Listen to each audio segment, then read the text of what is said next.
amigos do ângulo, tudo bem? Aqui é o professor Robson Oliveira, professor de Geografia, e a gente vai continuar aquela aula que a gente já estava falando, né? Vamos pegar aí a sequência que a gente estava falando sobre os movimentos nacionalistas, né? E eu já tinha uma avisado vocês, dado um adiantamento que a gente continuaria com essas ideias, falando um pouquinho do Oriente Médio, em especial falando aí da questão da Palestina e também de Israel, né? O conflito Israel-Palestina. Bom, há algumas coisas que eu acho interessante a gente começar aqui, né, falando, pessoal, primeiro entender que nós fazemos uma situação, nós fazemos uma confusão muito grande quando a gente fala dos árabes, né? Por quê, pessoal? Quem é que é o árabe? O árabe é aquele cara que nasce aqui na Península Arábica, né? Não tem nada a ver com o muçulmano, né? Em termos de povo. O muçulmano, o islâmico, é uma religião que não necessariamente você precisa ser árabe para assumir essa condição. Então isso é a primeira coisa que nós precisamos deixar muito claro para vocês, né? Nós estamos falando aí, então, de povos, né? Que tem, logicamente, uma maioria que professa a religião islâmica, né? Ou o muçulmanismo, né? A religião muçulmana, mas, porém, nós também estamos falando de povos que nem todos são necessariamente muçulmanos, tá? A gente tem aí povos também seculares ligados a essa área. Mas vamos lá então, né? Vamos estudar um pouquinho, pessoal, essa região que a gente chama então de Oriente Médio, pessoal. Vejam, por que o Oriente Médio? Isso aqui tem muito a ver com os comerciantes europeus, né? Que tinham a intenção de chegar no horizonte distante, no Oriente distante, né? Chegar na Índia, chegar na China, né? Depois, posteriormente, também no Japão, mas eles tinham que passar, se por terra, eles teriam que passar por essa região aqui. Vamos lembrar que a gente estudou na aula passada o Cáucaso aqui, né? Mas veja, então os europeus vêm, né? Aqui está a África, né, que tem o Egito e tudo mais, os europeus vinham, né, e tinham que atravessar essa região para chegar no Oriente distante, né? Por isso, então, vem a ideia de mediar, né? Então, estabelecer uma ponte, né? Então, mediar, né, quando eu estou mediando o conteúdo com o aluno, por exemplo, estou estabelecendo uma ponte entre o aluno e o conteúdo, né? Posso mediar uma prova, né? Em algumas situações ali, tentar ajudar o aluno a entender, a ler aquela prova, estabelecer um elo de ligação com o conteúdo. E a mesma ideia aqui. Então, o Oriente Médio, né, essa ideia aí de ligação com o Oriente distante, ok? E, obviamente, tem uma importância geográfica tremenda, né? Principalmente porque ele é uma área estratégica, pessoal, né? Como ele fica ali relacionado aqui entre, né, a Ásia, o horizonte distante, aliás, o Oriente distante, a África, a Europa, né? Ele se torna, então, um ponto estratégico e, por isso, muito visado, né? Além do fato de a gente ter alguns pontos importantes, como, por exemplo, o Canal de Suez, né? Ali ligando o Mar Mediterrâneo ao Mar Vermelho, o Estreito de Hormuz, que liga o Golfo Pérsico, o petróleo, meu querido, muito petróleo, né? Nós tivemos, inclusive, a Guerra do Golfo, né? Ao Oceano Índico, né? Rota obrigatória dos petroleiros dos países árabes, né? O Estreito de Bósforo, que liga o Mar Mediterrâneo ao Mar Negro, né? Passagem da Europa para os países asiáticos. Então vejam, no Oriente Médio já tem vários pontos que são muito importantes, então é um ponto estratégico. E também existe a importância histórica, pessoal. Por quê? Porque ali no Oriente Médio, logicamente numa parte mais concentrada ali, mas nós temos então, né, o berço das principais religiões, né? Entre elas as 3 religiões monoteístas, o judaísmo, o islamismo e o cristianismo, que nascem ali basicamente na mesma região, uma região muito concentrada do Oriente Médio ali, né? Nós temos ali também o fato de que essa região recebeu povos de várias culturas diferentes, já foi de dominação romana, né, de protetorado inglês, né, já teve ali dominação dos babilônicos, dos assírios, né, teve uma série de povos sumérios que dominaram essa região. Por conta disso, pessoal, né, tem a sua importância, além, logicamente, do expansionismo árabe, né, aí já falando a partir do século VII, né, século VI e tudo mais. Tá? Bom, vamos dar uma olhadinha aqui, né? Essa região também, pessoal, principalmente ali, mais aqui, ó, neste ponto que vocês estão vendo na flechinha de Israel, principalmente, você tem muitos pontos, né, de divergência. Por quê? Porque são nascentes tem várias nascentes ali, né? Nós temos as colinas de Golã, né, também conhecidas como Cesareia de Filipe, né, são áreas de nascentes, né? Áreas na qual, imagina num ambiente árido, né? Quem controla as nascentes, a nascente, por exemplo, do Jordão, que fica por ali, né? Acaba saindo na frente, acaba tendo benefício entre outros povos. Então, por conta disso, sempre foi uma área de conflito, né? Depois, obviamente, no século XX, aí, com a questão do petróleo, não necessariamente aqui em Israel, mas no resto do Oriente Médio também, né? Mas enfim, né? Eu coloquei alguns nomes que fosse interessante aqui para a gente pensar nessa região mais destinada aqui, mais próxima aqui do litoral, aqui do Mar Vermelho, aqui hoje, né? Conhecida aí como a Terra de Israel, né? Pegando essa vizinhança aqui. Então, por exemplo, tivemos o nome do Vale de Hebron, né? A Terra Santa, né? Canaã, Reino de Israel, quando nós tivemos ali o istmo, a divisão, né, o cisma entre as tribos, né, nós tivemos ali das 12 tribos de Israel, então tivemos uma divisão de 10 tribos por um lado, né, formando ali com a sua capital a Samaria, e a outra, né, a tribo de Benjamim e também a tribo de Judá, formando ali um outro núcleo com a sua capital Jerusalém. Né? Então a gente teve aí o Reino de Judá, né, aí com a dominação romana passa a ter chamado então de Judéia, né? Tanto é que muito se usava a palavra Palestina, quer dizer estrangeiro, terra dos estrangeiros, né? Sião, né? Por conta de Jerusalém ser construído no Monte Sião, né? E a Palestina também, né? Que é o nome mais comum para nós aí. Então vejam, essa região, e principalmente aí, como eu falei, no litoral ali, existem vários nomes, porque também foi dominado por muita gente, são muitos povos que acabaram dominando essa região. Mas é lógico que o nosso principal foco está aqui, né? O conflito Israel-Palestina. Né? É óbvio que a gente está vendo aqui um árabe, como eu falei para vocês, mas a gente vai falar muito dos muçulmanos com certeza aqui. Né? Só vou ter um barulhinho aí, né? Bom, o que nós estamos falando então, pessoal? Vocês estão vendo aqui, né, a península do Sinai, né? Aqui está aqui o Egito, né, o rio Nilo aqui, né? E aqui nós temos então a chamada Terra de Canaã. Tá? Aqui o Mar Morto, né, que na verdade não é um mar, né, o Lago de Tiberíades, ele é muito grande, né, que recebe as águas do Jordão, né, e vai desaguar aqui, nós temos aqui, aliás, o Mar Morto, perdão, o Mar Morto é Mar Morto mesmo, mas a gente tem aqui um pouco mais para cima, né, o Mar da Galileia, né, que não é um mar verdadeiro, na verdade é um lago, né, o Lago de Tiberíades. O Mar Morto tá certo, sim. Tá? Então perceba o seguinte, pessoal, nessa região aqui que nós vamos ver o nosso conflito. Né? Lembrando o seguinte, os povos, né, esses povos que habitavam ali, basicamente eles são povos originários dos mesmos ancestrais. Né? Nós temos ali o Sem, né, do deserto, né, que se formou ali os povos semitas, né, e a gente tem até hoje ali, né, a expressão antissemitismo, né, e nós temos principalmente ali um cara que vivia aqui às margens do rio Tigre e Eufrates, na Mesopotâmia, que é o Abraão, que vai migrar para essa terra de Canaã aqui com os seus, né, e vai formar o seu povo. Sem a gente ficar gastando muito tempo aqui com religião, mas a gente sabe o seguinte, que Abraão teve 2 filhos, um filho de uma escrava, outro filho de uma mulher livre, né, o Ismael e o Isaac, né, o Ismael batia muito no Isaac, o Abraão mandou a esposa e o filho embora, e eles vieram morar aqui no deserto de Sur, né, formando um povo árabe, né, e, obviamente, o povo de Abraão, o povo escolhido, vai viver aqui nessa região. Falando um pouquinho de catequese aí, né? A gente, pessoal que escolhe dominical, né? Pessoal que gosta muito dessa história da religião. Obviamente, a gente não vai ficar gastando muito tempo aqui, né? Mas está aqui, então, né? Falando aí dos filhos de Isaac, né? De Jacó, né? Falando, então, são os chamados judeus. Lembrando que o judeu é religião, pessoal, né?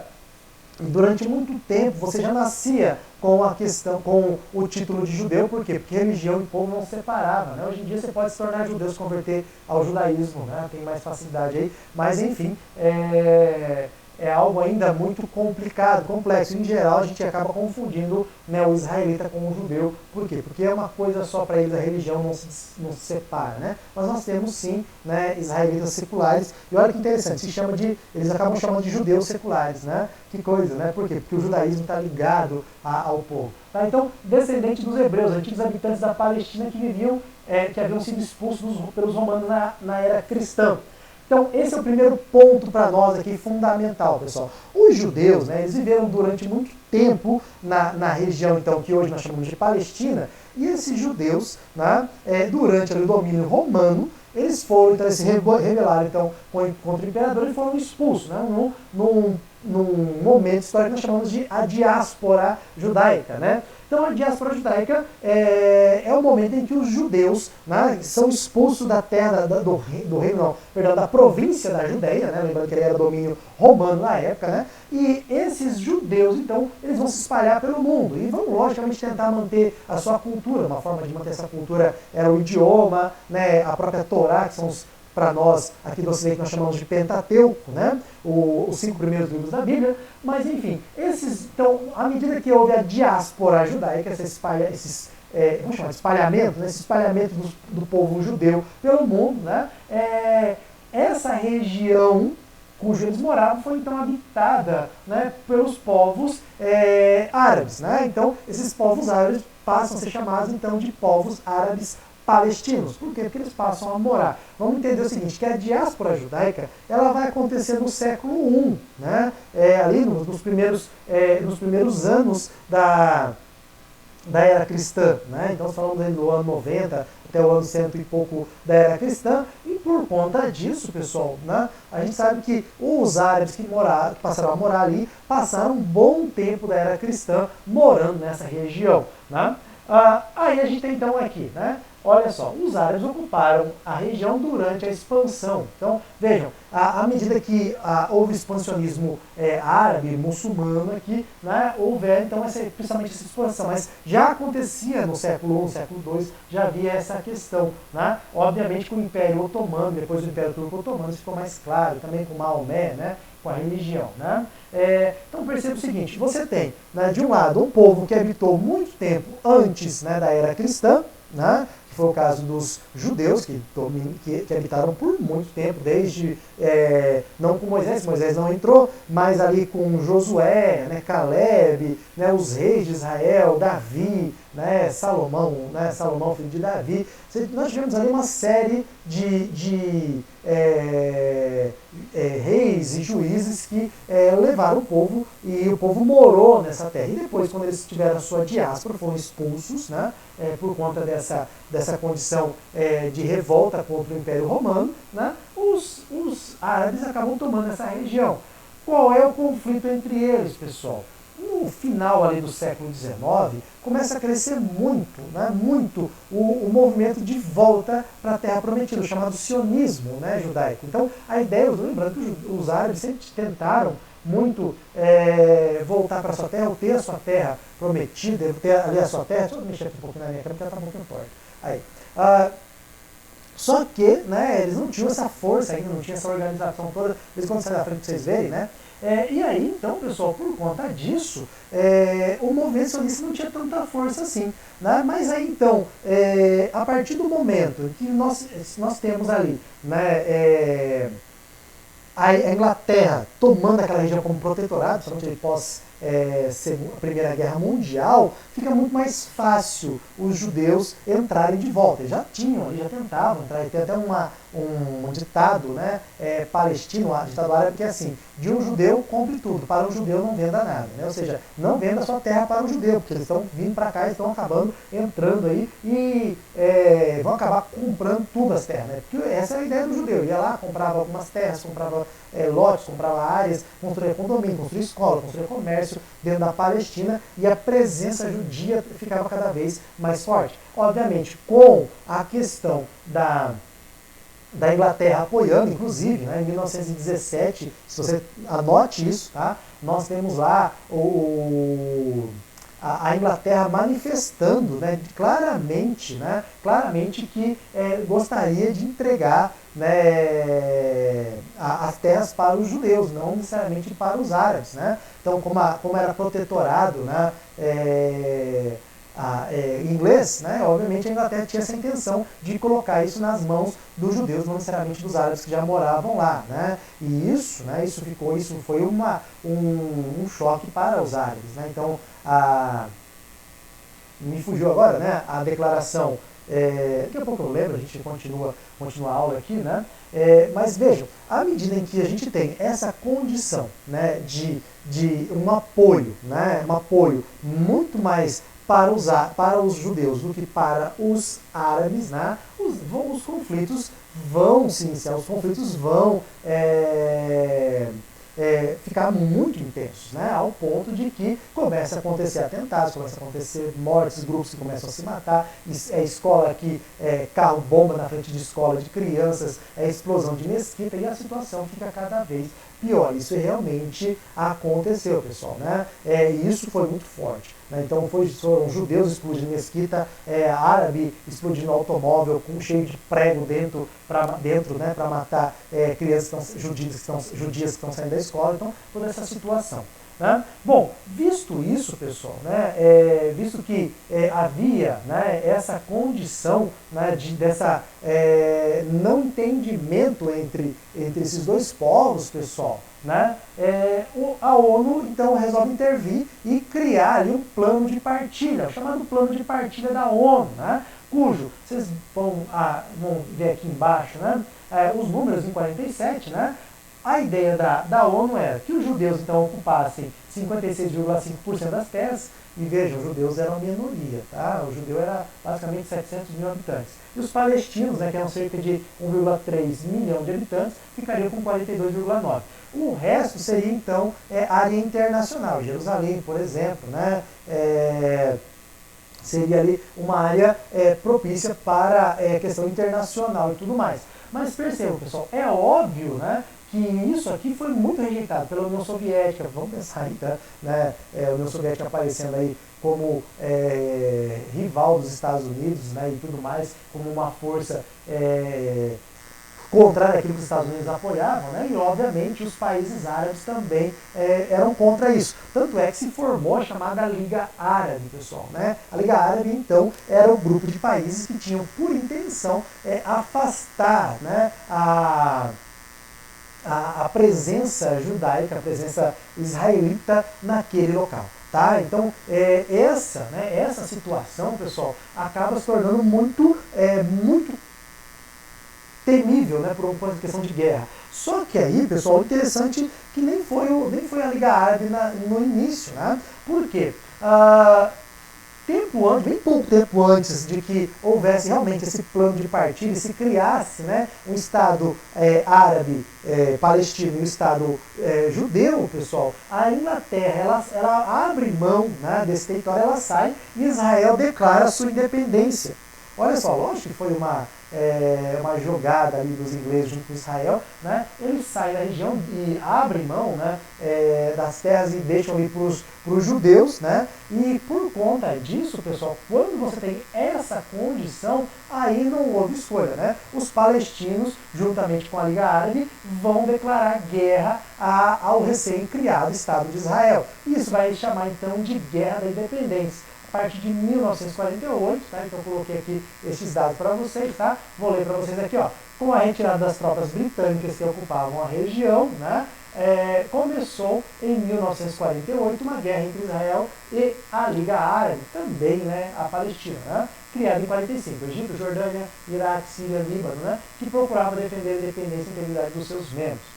Okay? Então perceba o seguinte, pessoal, infelizmente o Israel, apesar de ser muito jovem, um Estado muito novo, tinha apoio dos Estados Unidos, né? Até acabei esquecendo de falar, eu falei que ia falar e pulei, a Declaração de Balfour, né? Que dizia que a Inglaterra, né, tinha a intenção de entregar para os palestinos, Declaração de Balfour, tá? Estava até esquecendo, eu falei que depois ia falar, me fugiu a memória, depois voltou e eu esqueci de falar. Bom, então perceba, por conta, né, dessa guerra, Israel vai tomar, né, vai vencer a guerra e vai tomar mais 40% do território. Então perceba, Israel tinha a sua parte, acaba tomando mais do seu território, né, expandindo ali a sua área, mas também pega uma parte ali da questão ali do Egito também, né, a Península do Sinai, uma parte do Egito, não a Península do Sinai, e por conta disso, né, acaba tendo um aumento da sua área. Enquanto os palestinos acabam sendo exilados e vão morar em campos de refugiados, né, em vários campos que foram formados ali, né, na região da Palestina. Tá? Aqui só a ideia do plano de partilha, uma foto para vocês verem aqui, né, como é que seria, né, e infelizmente isso aqui não aconteceu. Só para vocês entenderem, Israel, inclusive era um plano de partilha muito mal feito, porque você tinha que a faixa de Gaza separada do resto, né, e você tinha que as colinas de Golã também, né, o território palestino seria ali né, fracionado, né? Obviamente que isso não agradava nada, pessoal, tá? Então, aqui que nós temos a chamada Primeira Guerra, então, chamada Guerra da Independência, muitas vezes aparece também como, com outros nomes, né? Mas acho que Guerra da Independência acho que é melhor para vocês, porque parece que o nome de Guerra da Partilha, mas esse nome não pegou muito, tá?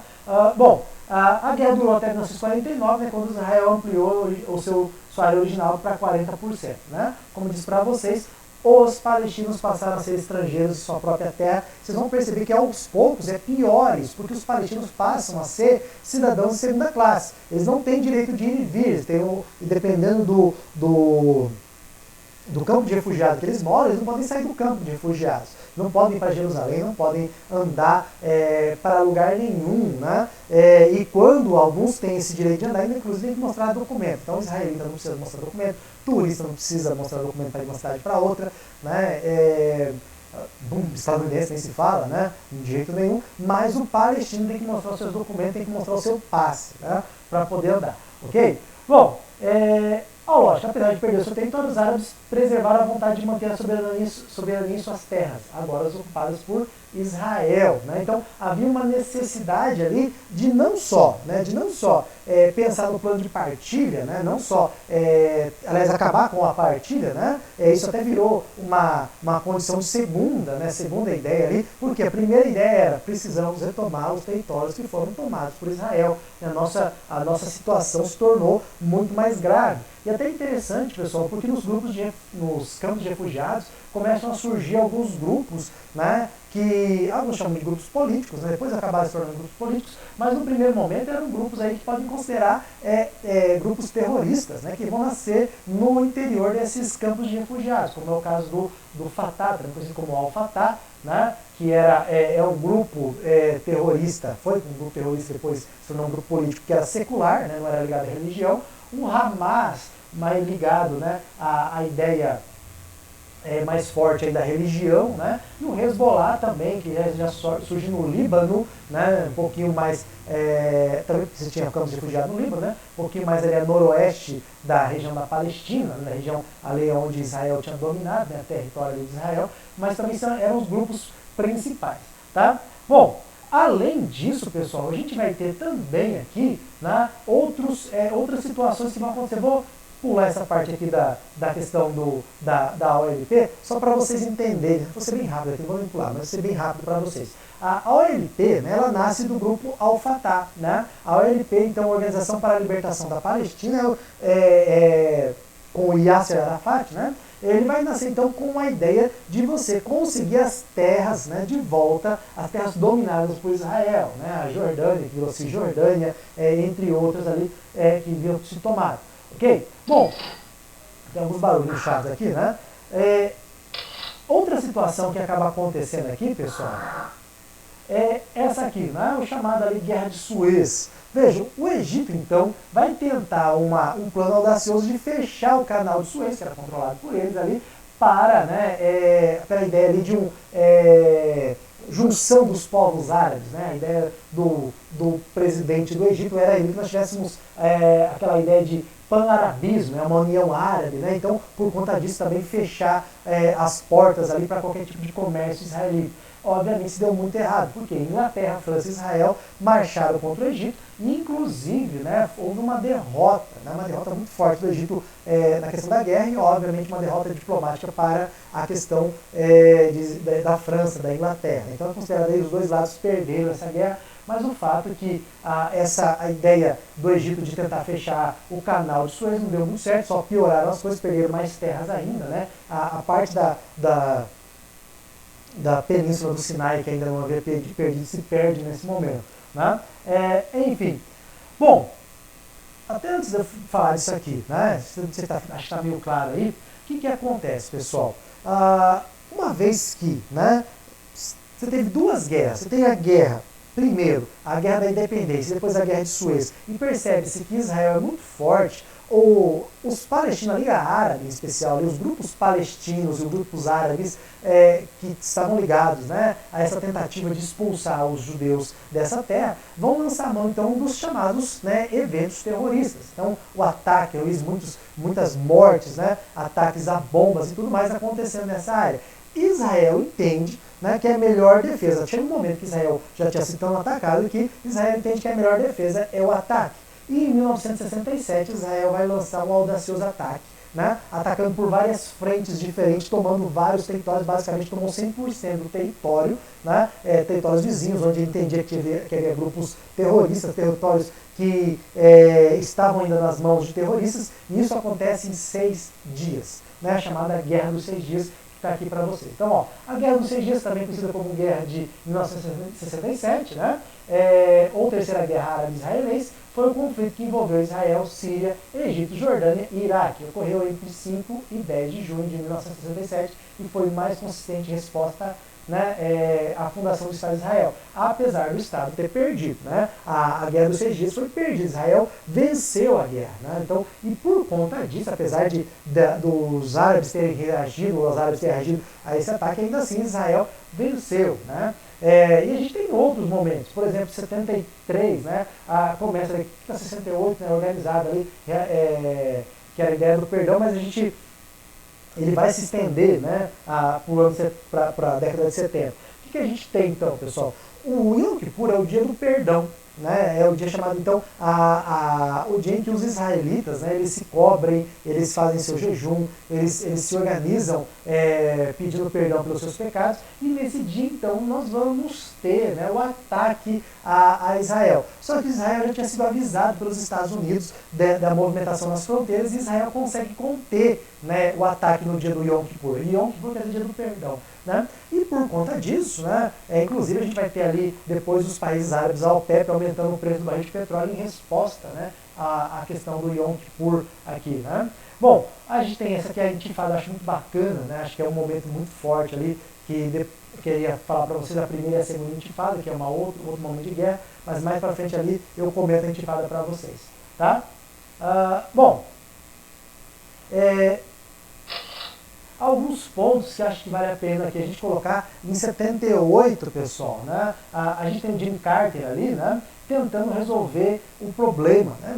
Na verdade, pelas altas do preço do barril de petróleo que ocorreram ali no Oriente Médio com a OPEP, né, o Jimmy Carter não tinha muita escolha. Né? Então aí você tem aqui, né, o Sadat, né, e o Begin, né, que é ministro de Israel, assinando um acordo, né, um acordo de devolução da Península do Sinai para o Egito. Né? Não caiu muito bem essa ideia para o Egito, não. Tá? O Sadat ele foi acusado de traição, inclusive foi perseguido e morto. Tá?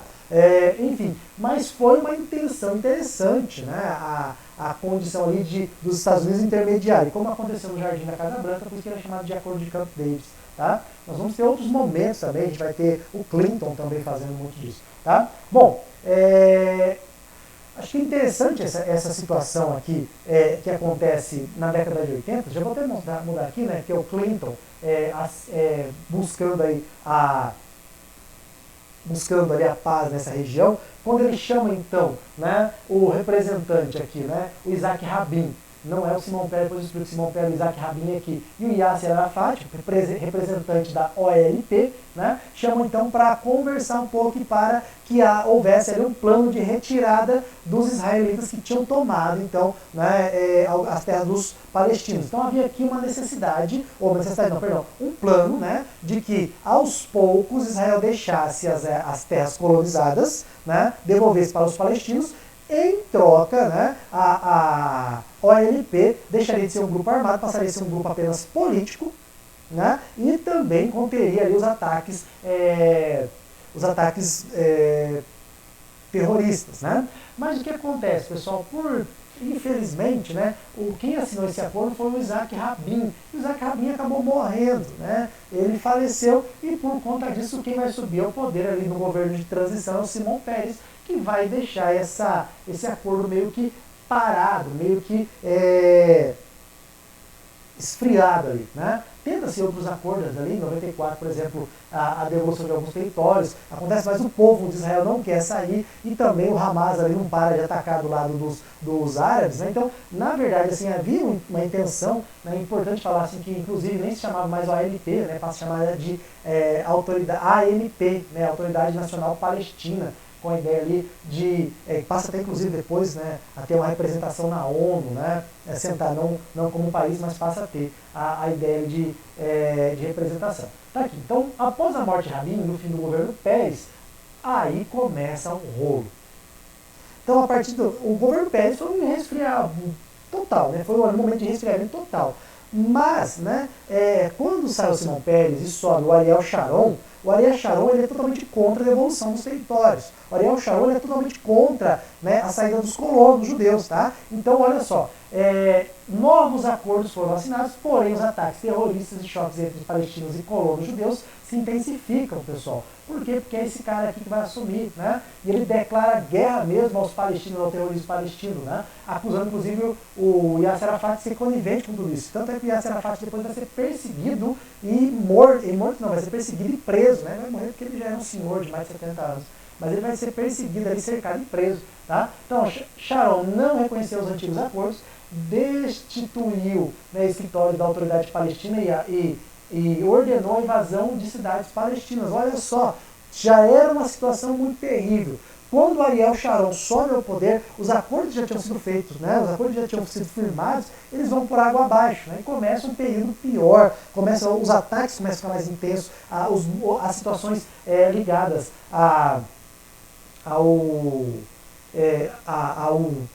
me fugiu aqui, as situações ligadas aos acordos, né, acabam se tornando muito mais esquecidas, né, e basicamente você vai ter ataques terroristas, bombas explodindo, né, e até interessante a gente voltar um pouquinho para a questão da década de 80 ali, né, que acho que eu pulei, depois falei falar para vocês, né. O que acontece, pessoal? Você tem aqui, né, um momento que seria a intifada, né. O que foi isso? Devia ter falado isso naquela hora ali, não falei. A intifada foi um momento em que os árabes eles se revoltaram porque eles já tinham uma toque de recolher e tudo mais e eles não aceitavam mais isso. E eles foram com paus e pedras, né, para cima dos tanques de guerra judeus, né? E, consequência, quando isso acontece,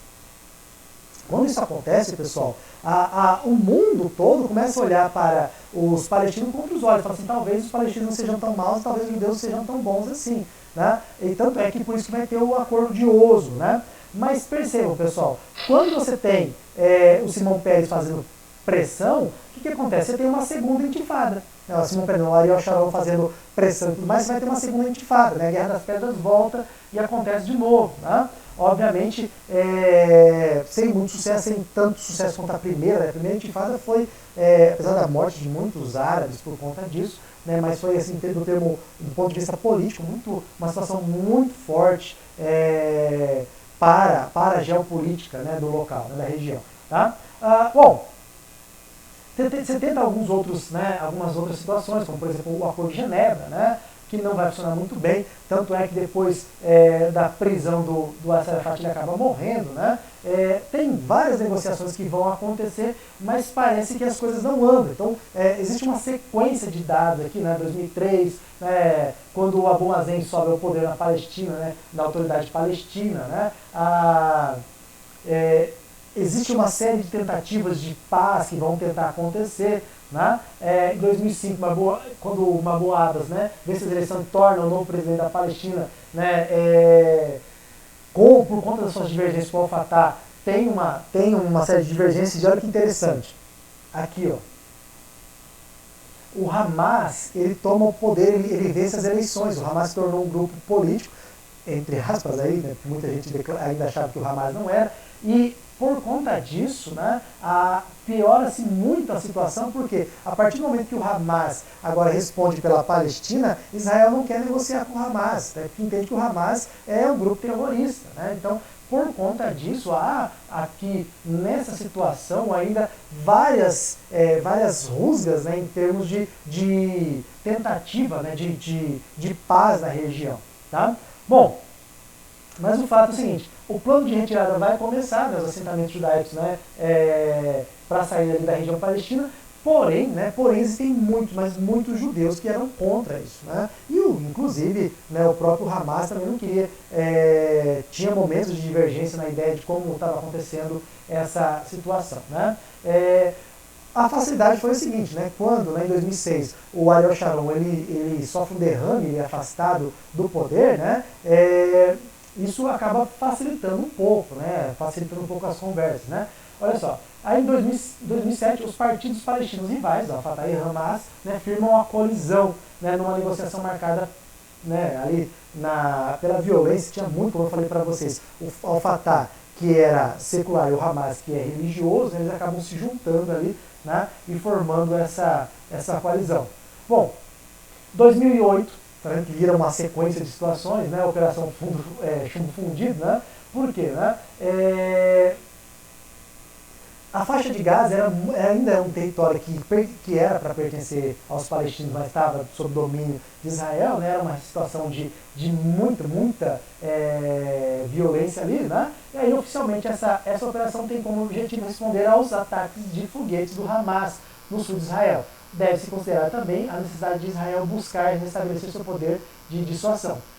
A proximidade da posse do novo presidente dos Estados Unidos, Barack Obama, e o tenso, lembrando que era o Obama na época, né? Relacionamento com o Hamas, considerado pelo governo israelense um grupo terrorista. Então o que acontece? Israel começa a responder mais pesado em bombardear a faixa de Gaza, tem ataques todos os dias. Na faixa de Gaza você tinha míssil voando, né, em todo o tempo. Né? E aí até interessante falar assim, que nem todo mundo que morava lá apoiava um grupo ou outro, você tinha ali também, né, muitos refugiados, pessoas comuns que queriam viver sua vida e sofriam com os ataques, com as mortes, né, crianças, né, morrendo por conta desses ataques aí. Tá?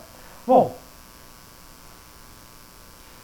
o fato é o seguinte, por ser uma zona de guerra, né, você tem uma zona de guerra você não produz muito, mas você tem uma pobreza extrema, muita gente, né, vivendo abaixo da linha da pobreza, muita gente morrendo de fome, né, com escassez de água, de alimentos, né, de remédios, e por conta disso, né, muito se fala das tropas israelenses violando os direitos humanos, né, então há uma série de pesquisas de artigos, né, falando sobre isso. O fato é que essa região se tornou uma região muito intensa na questão da violência, mas ao mesmo tempo muito pobre. Né?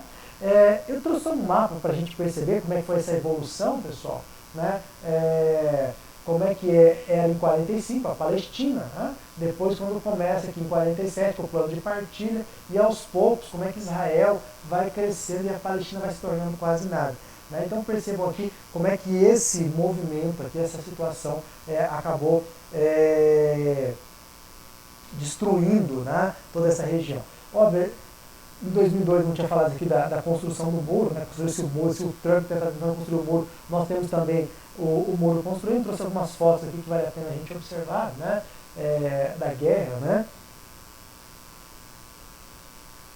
E é isso aqui. Então, um povo sofre na faixa de Gaza por conta dessa situação, né? E os exércitos tentando de todas as formas possíveis. Tá? Bom, o que eu vou fazer, pessoal? Na sequência, eu vou deixar isso aqui em PDF para vocês, principalmente por conta desse quadro aqui. Né? Acho que está bem difícil de ver aqui, mas é um quadro que mostra, então, o que eu falei para vocês ali, os anos que aconteceram, um resuminho de 2 linhas ali, para você entender essa condição do ataque. Né? Tem um pouco mais aqui, mais resumido, né? Já que já não tem aquela explicação que a gente tem aqui, né? Mas enfim, bom, essa ideia que a gente tem aí do território de Israel e da Palestina, como eu disse para vocês, é uma situação que ainda não se resolveu. A gente tem vários eventos que acontecem ainda, volta e meia você tem ataques acontecendo. Nós estamos em 2020 e isso continua acontecendo em grande parte aí, né? E isso ainda é uma condição muito estreita, de muita dificuldade para a geopolítica mundial.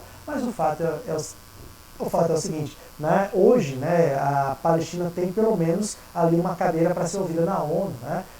Mas ainda, né, a criação do Estado de Israel, a criação do Estado da Palestina ainda não é uma realidade que aconteceu. Infelizmente isso ainda não foi possível acontecer, né? E por conta disso, né, por conta dessa situação, a violência continua. Beleza, pessoal?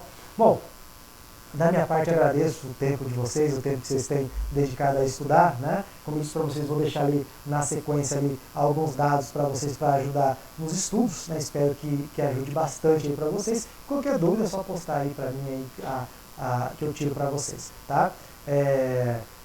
Enfim, né? Obrigado por tudo. A gente se vê quinta-feira que vem, quando a gente está ao vivo lá na minha aula, tá?